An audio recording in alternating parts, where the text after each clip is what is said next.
Namaskar. Hello and welcome to PGurus channel. I'm your host Sree Iyer. Today I have a brand new guest and I am 100% sure that you are going to want to have him more after listening to this conversation. His name is Alex Kranier and I chanced upon him when I was looking at some videos about the recent happenings. For example, after the Zelenskyy blow up in the White House, and someone who made a lot of sense is here with us. Alex Kranier, namaskar and welcome to PGurus channel. How are you?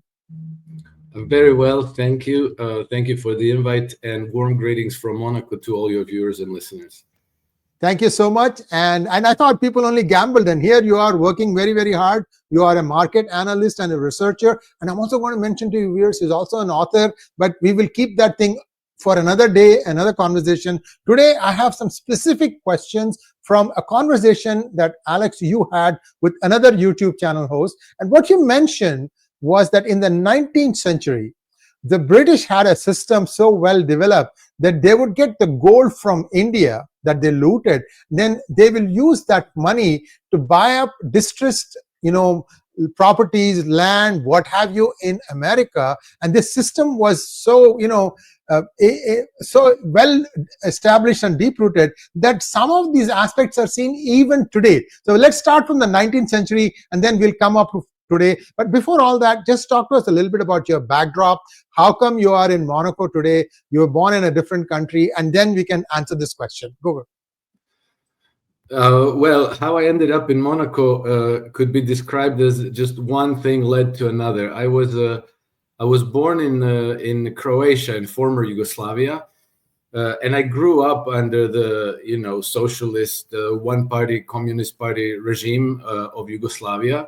And when I was 17, I went to the United States. It was a student exchange program, and I ended up staying there for 3 years. I started the university in the United States, actually not far from where you are. I was in Simi Valley, California. Oh, wow.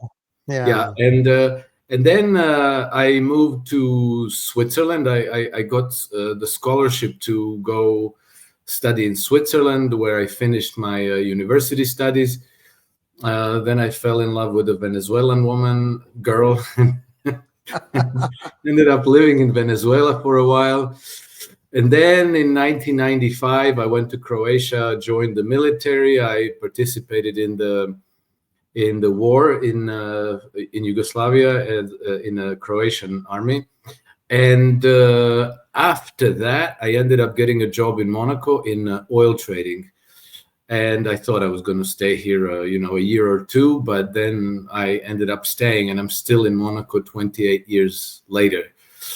And then, I worked in oil trading, and I moved from oil trading into hedge funds. I did that for about 15 years. And then in 2020, with the lockdowns, it all came to a crashing halt. And now I still work in the financial services business as my day job, but my hedge fund career has overlapped very strongly with research because, part of your job is trying to understand how the world actually works as opposed to what they taught us in university. And then, it's a massive rabbit hole, and the deeper you go, the more you find out that things are very different from what they taught us in school. And I have a natural curiosity. I really, really want to understand what's going on, and that's what led me to where I am today. And today, if we could call this a hobby, is starting to displace my day job more and more. But I think it's very important because I feel that humanity is at a crossroads. And I think that if we take the right turn, we have the opportunity to make the world a much, much better place than anything that we've known in history. And if we take the wrong turn, then my children might end up like the Ukrainian young men are ending up today. So that is extremely important to me. And that's why I speak out to try to contribute to a better future for everyone. My dear man, you speak almost flawless English. Tell me, how many languages do your children speak? My children speak three because I'm Croatian, and since the day they were born, I only spoke to them Croatian. Their mother is American, so English was all day, every day also. And then in school, their school is in French. So, you know, when they're little, they just soak it all up like nothing. Wonderful. So let's get to the first question that we are talking about the 19th century. You had, I think, quoted a book, and I was actually riding my bicycle and on the street, so I couldn't note down the name of the author and the book. So I would like you to recount what happened. And basically, this is something that is, even today, there are some things that are difficult to explain, but somehow there is a London hand in a trade that involves two parties in America. Over to you. Yes, well, the book that you mentioned is called The Great Red Dragon by 𝗟𝗡𝗍𝗍𝗍𝗍. And I think it's not difficult to find online. It's a book that was written, it was published, I think, in 1892, if I'm right, about that time, early 1890s. And this Mr. 𝗟𝗡𝗍𝗍𝗍𝗍 is somebody who, I think, if he were alive today, he'd probably be a podcaster. But at the time, there was no internet. So what he did is he went around the country, not only the United States, but also in England, and he gave lectures. But what he did is he did a lot of research. He paid attention to events. He read newspapers, and he talked to a lot of people who were involved in these events. So the book is, you know, it's not a classic, well-researched academic type history book, but it's nevertheless a testimony of the times, and it helped me answer the questions that I had in my mind about how did the United States become an empire, and how did it end up co-opted into the British system. And this book largely answers the question. So what's been going on is that the British financial interests through much of the 19th century, but particularly in the aftermath of the Civil War, have been buying up all of the American critical industries, infrastructure, real estate, you know, downtown areas of major cities. And they did that by kind of taking control of the credit cycle. And then, you know, you give a credit impulse, you loan a lot of money to entrepreneurs and to businesses and industries. And then when you attract a lot of people into it, then you curtail credit suddenly. And then you cause a large number of them to go bankrupt. And you cause distress to an entire industry. And then you move in and you buy them out at pennies on the dollar. So they've done that with the steel industry, with the oil industry, with retail industry, with shipbuilding, textile. They've done similar things, and I think in some cases they used fire, you know, large conflagrations in Chicago and in San Francisco, and then they would buy up what's left and rebuild it and then own it forever, basically. And so they've done this in several cycles. So there have been a number of major depressions in the United States through the 19th century. I think the first, well, one was in 1837, then there was one in 1857, and then there was another one or two after that. And in each case, capital, which originated from London, ended up being the buyer and the creditor to all the industries that they decided that they wanted to control. And now, okay, so 𝗟𝗡𝗍𝗍𝗍𝗍 explains the sequence of events and the effect that they had, how large numbers of entrepreneurs went bankrupt, how they would end up having these extended depressions in which in spite of the fact that the country had grown tremendously as an economy and had developed strongly, still people were worn down and poor, and there was no money, there was no capital. And then when capital did finally come in, a new credit cycle, apparently it always originated from London. So it went London, Eastern establishment banks, New York banks, and then from there it would spread through local and regional banks to whatever was the target area, whether it was oil industry or lumber or steel industry, coal, whatever it was. And then how did London have that enormous capital? This is not explained in this book, but I came across this in a different paper somewhere, which I don't recall exactly where. I have it somewhere in my notes, which explained that because at the time you had to have gold to be able to issue credit, right? Money was gold backed. Well, the gold apparently mainly originated from India. So, everything that the East India Company and its successors plundered from out of India, and today we know even roughly the amounts we're talking about. It's apparently about $44 trillion that ended up in London, and London used it to take control of the United States, first economically, and then they moved in politically, but that took a while longer.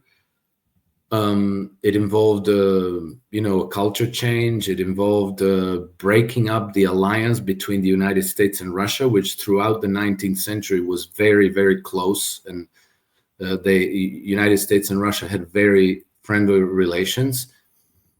And then with the establishment of the Federal Reserve banks system, it all went on into a higher gear. Thank you so much. And now let's fast forward to the present. How is this related to what's happening now? Is one of the things that you mentioned in that hangout was that the matter of settling treasury futures, meaning, viewers, what the concept of futures is. It's a prediction of what a certain asset is going to be in time for 3 months, 6 months. You can bet on that, and basically you get the upside if you're true, if your bet turns out to be correct, and so on and so forth. Talk to us a little bit about the current situation. I would like you to start from when gold started physically getting moved from London to New York. This has now become like a big trend. Start from there, and then we'll go into the treasury futures and why they are being settled in London. Over to you.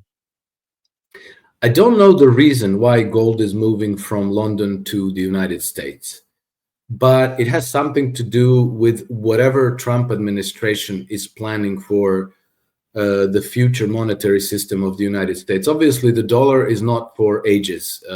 The dollar is going to share the same outcome ultimately as every fiat currency. It's going to go to zero, and it has already declined by something like 99% since the Federal Reserve came into existence, because it's backed by nothing essentially. And since COVID pandemic, they've even removed any reserve requirements. So today banks can create credit strictly out of thin air with no reserves required at all.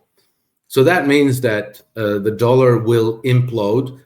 Maybe it'll take longer than, say, pound and euro or yen, but nevertheless, it's a mathematical certainty. And so people in power know this. I mean, anybody who understands the monetary system understands that the purchasing power of the currency is going to go down to zero at some point in time. So they have to replace it, and they have to change the whole system. We know that the globalist interests today would like us all to transition to central bank digital currencies, but I don't know whether this is the Trump administration plan. I think that they are looking into the blockchain technology as a potential replacement, and they're looking at potentially creating a gold-backed currency, or even a gold-backed cryptocurrency. Or it might be partly backed by gold and partly by other currencies. I'm pretty convinced that today people in the Trump administration are discussing these things with people in China and the people in Russia, because they have spent a long time already, many years, researching this problem matter and planning a new and different monetary system and international trade settlement system. So I think they're probably exchanging notes, and at some point we're going to know, but so far we don't. I read a few papers written by people who are in the Trump administration now as economic advisors, and those papers, unfortunately, while they reveal the thinking, there's no definite plan that I have seen yet, and I suspect that it doesn't yet exist. It's only something they're going to be working on. The problem of transferring the settlement of U.S. Treasury futures to London is a very interesting thing, which was obviously being done covertly, and it evolved Howard Lutnick, who is now part of the Trump administration. Cantor Fitzgerald, yeah. Yeah, the many years CEO of Cantor Fitzgerald. So a very wealthy, very powerful man. What he was doing is he was trying to remove the clearing of the U.S. Treasury futures from Chicago Mercantile Exchange, from the CME, to 𝗟𝗡𝗅, based in London, a London-based clearing organization under the control of the Bank of England. Now, this would seem very strange because it's never been done before. This is without precedent. And I was trying to understand why they would do such a thing. What sense does it make? And I think that it was one of these covert actions by British interests to bring the clearing of the treasuries to London. Why? Because those treasuries also represent the collateral that traders have to post as margin. And given that this is the largest single market in the whole world, the margin collateral would be very substantial. I tried to find out exactly what size, what amount of money this would be, but I wasn't able to find out. But we can, for sure, we're talking about probably tens, if not hundreds of billions of dollars. And now, if this was sitting under control of a clearinghouse in London, they already gave themselves the ability for those, for the brokers to invest that collateral into to exchange them for treasuries of a certain number of countries. So it was Canada, Australia, the UK, and a limited number of countries. What I think this was, it was a sly attempt to get funding for the British government, which is absolutely collateral starved, in a very underhanded way, in an arrangement that doesn't serve any purpose to the United States, because it's solving a non-existent problem. They don't have an issue with clearing U.S. treasuries. London interests just wanted to bring it under their own. And then, in British financial system, they have different rehypothecation rules, which means that you could use the same collateral for many things many times over. Imagine if you had a certain amount of gold. And you go to the bank and you say, look, I have $10,000 worth of gold. Will you lend me $10,000? And the bank says, okay, you have that gold, so here's 10,000. And then you go to the next bank and you say, look, I have a 10,000. And so you go and you turn $10,000 worth of gold into $1 million worth of loans. So now you have, no, not 1 million, but let's say $100,000 worth of loans. 10 times, yeah.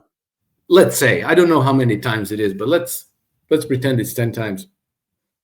So now you're suddenly really, really well funded on collateral that isn't yours, but you slipped it into the rules that you can do that because it's, you know, it's safe. It's low risk jurisdictions and financial systems.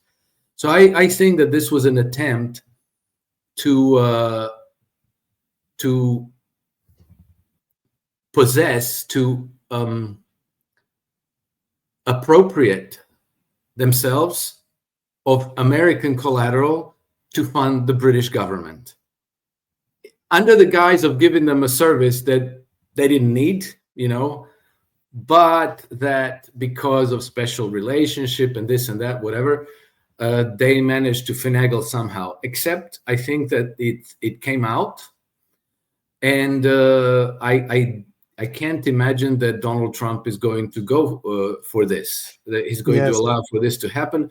And now how Howard Lutnick ended up in his cabinet, because Howard Lutnick was the founder of the brokerage that was going to be the one of the main brokers tied to this clearinghouse in London.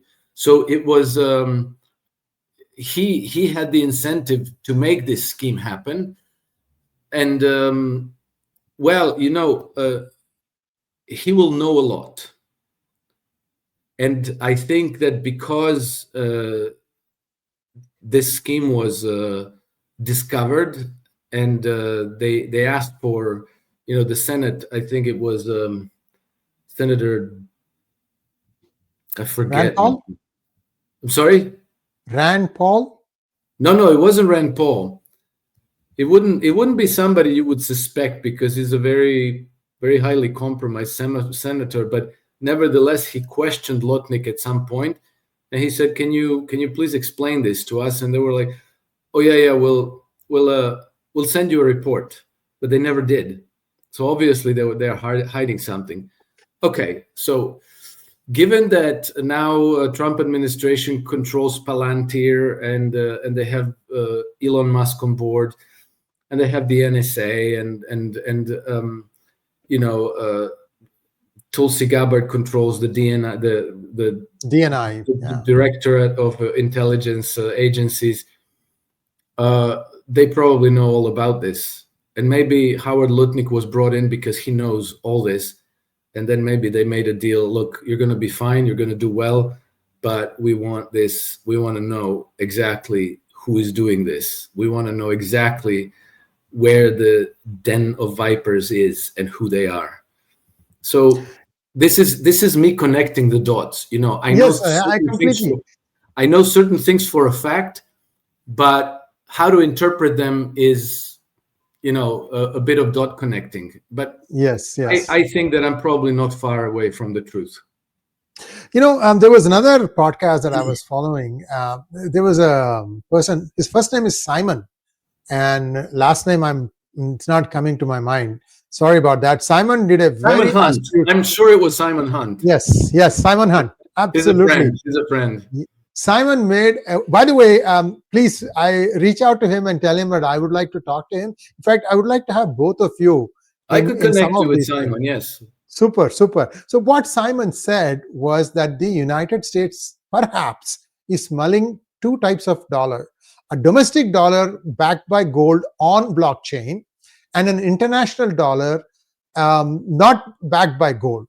And whether it is going to be on blockchain or not, I don't really worry about it. But tell me, if supposing something like that happens, I see that the international dollar is going to immediately fall in value because there's always a better cousin, right? Yes. Do you think that's something that US will be able to work with? Because 65 to 70%, depending on who you talk to, of the printed dollars are outside the United States and being used as legal tender between different countries. Over to you. Yes, I think that makes all the sense in the world, and I think that Simon is right about this. And this even corroborates my idea that because this is a Chinese model, yeah, because right. because one thing that's peculiar about the Chinese model is that they, by having this dual system of currencies, the one for foreign trade and one for domestic trade, they haven't had a financial crisis in 40 years or longer. Whereas we in the West, we have a financial crisis every few years. And so having a dual currency system enables a nation to insulate its own economy from attacks from abroad or from shocks that might happen in Europe, in Japan, in China, or one of its other trading partners. And so that you don't, because something happens in East Asia or wherever, South America, that this doesn't cause a recession or a depression in their domestic economy. This is what the Chinese have done. And I think that it makes all the sense in the world for the United States to adopt that model because it has proven effective. It has proven safe and effective. Well, Alex, I'll tell you one thing about the Chinese yuan, though. I've had people send me at least 4 identical 100 yuan notes. Identical serial numbers. So for every note they are printing, they're making 4 copies with the hope that, one guy in South, one guy in North, one guy in West is going to use it. Nobody's going to check the serial number unless, see, the way it happened was this guy was on an assignment from India. He has gone to Shanghai and he withdraws 500 yuan from the ATM. And he looks at it and 4 of them have the same serial number. This guy panics because he's a visitor. He needs to spend the money. He goes into the bank and says, look, I've got this. Can you please help me? So no, nothing. It's okay. Nothing will happen. You can use it. So this is not something that is unusual. This looks like it's par for the course. So I don't know how this is going to play out, but clearly yuan is not looked at with a lot of respect because of these things. If I'm just a blogger. If I can find out that they're making multiple copies like this, what's there to, how will you trust it? So the Chinese economy is sort of getting into a problem. They're saying now that their FDI is down by 99%, foreign direct investment, in the last 6 months or something like that. So no new projects are coming in. In fact, I don't know if you remember, last September, Xi Jinping had come and talked to a lot of the captains of the industry in the Silicon Valley. And it was a very, very expensive dinner. I think $5,000 a table. No, not a table. $42,000 a table of 7. So it's like $5,000 per plate, something like that. Very expensive. And at the end, everybody heard him out politely, but nobody offered to invest in China. So today, although because of this, that the yuan is not fully convertible, right? You also can mask your problems for a long time. I hope US won't do that. So that's the counter there. And Alex, a little bit about what do you think is going to happen when this gold that is being moved from England to United States stops? Because this is going to stop. It's not going to be, forever. There's only so much gold that they can move. I'm hearing every flight from London to New York is carrying bags and bags of gold. I don't know how true that is. Yeah, I think it's a problem, and I don't understand what is really going on. But it seems to me that there is a silent war going on between the American ruling establishment and the British ruling establishment. And so, for some reason, the Americans are repatriating their gold from London, and obviously the British cannot say no. But what we know that happened is this process used to take 3 to 4 days. So from the day you say, we want to repatriate some gold, okay, 4 days later, it's on its way. Now, apparently, it's taking between 6 and 8 weeks. And it seems that the Bank of England is running out of gold if they haven't already run out. And this is putting Britain in a very, very difficult situation. And maybe this is being done on purpose. You know, I wouldn't know, because they're obviously not spelling it out for all of us to understand. But, you know, we've seen very visible verbal attacks against the British coming from the new administration. Yeah. And, you know, there's something to this. And I think it's today well understood that London is playing a disproportionate role in global affairs.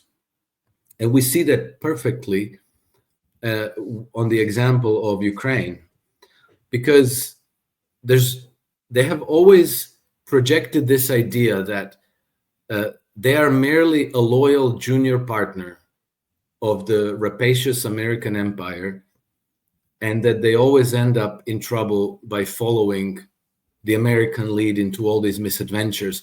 And then they criticize the Americans because, oh, you know, but they're always there. They never say no. They never have a different policy. Except now, you know, when the Americans suddenly lost interest in the project Ukraine, the British didn't say like, oh, thank God that's over. That was such a terrible idea. Instead, they reacted pretty hysterically, right. And they took the mantle of the project leader, and they're desperately trying to bring the Americans back on board to get them to recommit. And now we even know a little bit about why that is. And the reason is, so you see what happened with this over the last 2 or 3 weeks with this Ukraine rare earths deal saga, is that, you know, Volodymyr Zelenskyy has been trying to offer this $500 billion rare earth deal in order to get the Americans to remain committed to Ukraine, to continue to support it financially and militarily. And Zelenskyy already made that offer to Donald Trump in September last year, before Trump was even elected president.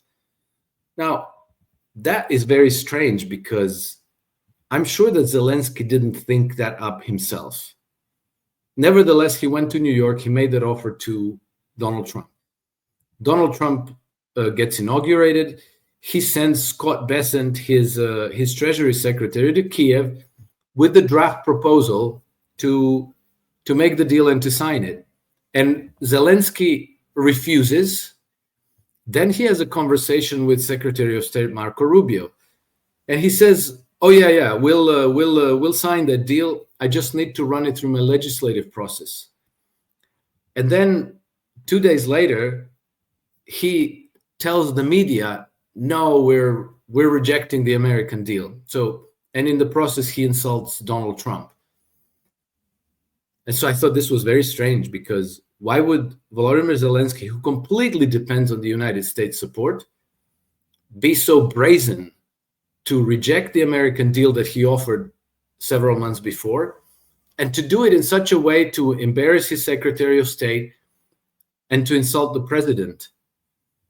I thought something is very, very strange about this.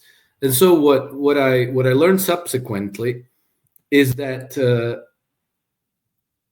4 days before Donald Trump's inauguration, 𝗥𝗙𝗙𝗏 Starmer flies to Kiev, and he signs with Volodymyr Zelenskyy a 100-year partnership.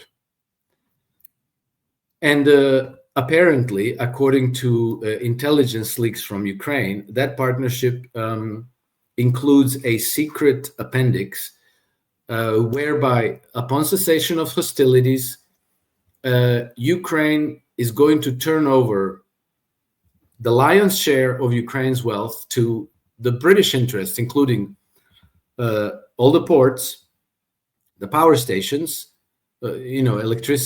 electrical power stations, natural gas deposits, storage facilities, pipelines, titanium deposits, and on and on and on. The problem is, well, there are two big problems. One is Volodymyr Zelensky's legitimacy, because he signed this 100-year partnership, but his presidency expired in May of last year. So he's not legitimately a president. So Starmer might have signed this agreement with a private person, which, you know, it's worthless.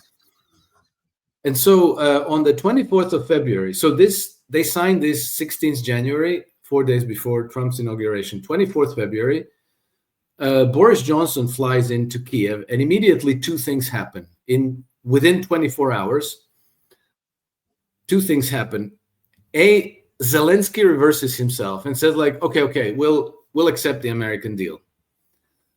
And two, Ukraine's parliament votes a resolution to extend Zelensky's term in office.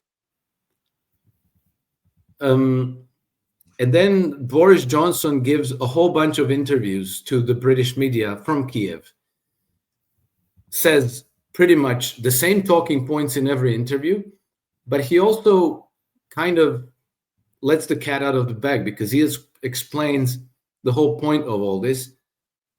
Why should Zelensky sign the deal with the Americans? He says, because that will lock the Americans into continuing to support the Ukrainians militarily and financially. And he says, maybe the Americans are being rapacious, but without the American commitment, not a penny of Ukraine's wealth can flow westward. So, you know, he kind of gives it away. Exactly. That's the whole point. We're not talking about democracy. We're not talking about freedom. We're talking about the ability of Western financial interests to suck wealth from Ukraine, as they did 100 years ago out of India and everywhere else where they went. And so that's why, but you see, the problem is that the British are so desperate for collateral that they have snatched this before Trump could get to it. And then they're promising him something that every geologist I listen to says these rare earths don't even exist in the part of Ukraine controlled by Ukraine. So they're trying to bait the Americans to do all the dirty work and all the heavy lifting against the promise of something that doesn't, you know, like they're literally putting a carrot in front of the donkey to continue marching forward. But you know, on a stick, yeah, exactly. And you know, if they had Kamala Harris in the White House, you know, a little bit of British accent and an invitation to dine with the king, that would have sealed the deal. But you know, you can't pull this kind of a three-card Monty on Donald Trump of all people. I mean, I think that Donald Trump can probably see a hustle from 4 light years away. And so, coming back to your question, I think there's some kind of a Cold War going on between the United States and Britain. And now they're using Ukraine as a proxy. You know, like the proxy role of Ukraine has reversed itself. It was proxy of the Western interest against Russia. Now it's a proxy of the United States against Britain, who has been, you know, the leader and the main driver of this whole strategy to begin with. Alex, tomorrow there's going to be a meeting again between Zelensky himself, and I don't know who's going to be representing United States, but it's happening in Kingdom of Saudi Arabia. He's already flown down there, touchdown. He has had a meeting with MBS. What do you think the outcome of that is going to be? I'm going to try and go live within the next few hours on this one, because this is very current and is the most accurate depiction of connection of dots that I have seen. So thank you for that. Over to you. Thank you. My guess, of course, I don't know, but my guess will be that Zelensky will meet with Keith Kellogg there, that they're going to go over the same stuff that they've already gone over before. And the grown-ups are going to be meeting at a different place, and he's not going to have access to that different place. Why would why would the Russians and the Americans bring Volodymyr Zelenskyy into that meeting to disrupt their discussions? Both the Russians and the Americans are on the same page about his legitimacy, which is why the Americans are now also pushing for new elections in Ukraine, right, and they're right. talking to future leaders. The only person who might be a legitimate representative of Ukraine today might be the Speaker of the Parliament. You know, the equivalent of the Speaker of the House in the United States. In the United States. Rada. The Verkhovna Rada, yes. Yeah. They would, because the Ukrainian constitution is clear that the president's term cannot be extended one day past 5 years for any reason, and presidential elections cannot be delayed. Under exigent conditions, the parliamentary elections can be delayed. So the term of the parliamentarians, of the representatives in the parliament, can be extended, and that sets the top person in that institution, the Speaker of the House, as a person who still is legitimately the leader of Ukraine. But that's not who's going to Riyadh. Zelenskyy is going to Riyadh. Right. He has no role. He has absolutely no role to play. So he'll probably get to talk to 𝗥𝗘𝗙𝗥𝗏, and he's going to achieve nothing. Well, that's where we leave it. As we speak, I think US is still withholding aid to Ukraine and also withholding intelligence to Ukraine from what I'm hearing. So Ukraine is taking a pounding right now. And I feel bad because I've had some projects done with engineers and programmers in Ukraine, fine people.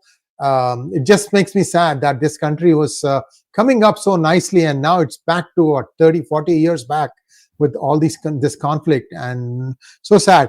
But Alex, this was a wonderful conversation, and I'll bug you again in a few days' time, and we'll have probably one more session. And please, thank you so much for offering to give me the connection with Simon Hunt. I look forward to having both of you the next time. Thanks once again. Namaskar.